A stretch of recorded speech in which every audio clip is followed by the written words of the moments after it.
حضرت ابو بکر رضی اللہ عنہ نبی کریم صلی اللہ علیہ وسلم سے اسلام کی دعوت سنتے ہی مسلمان ہو گئے۔ نہ اس کے متعلق نبی کریم صلی اللہ علیہ وسلم سے کچھ پوچھا اور نہ اسلام کے بارے میں کوئی بات سمجھنے کی کوشش کی، حالانکہ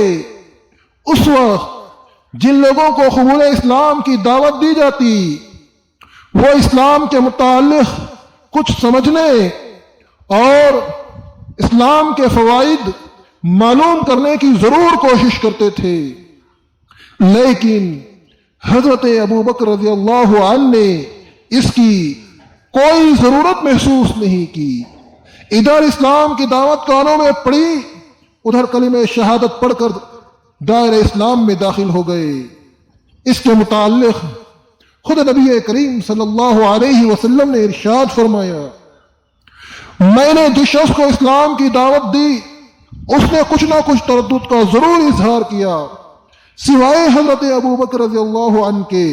جب میں نے ان کو اسلام کی دعوت دی انہوں نے فوراً بلا کسی تعمل کے میری بات تسلیم کر لی اور اسلام قبول کر لیا۔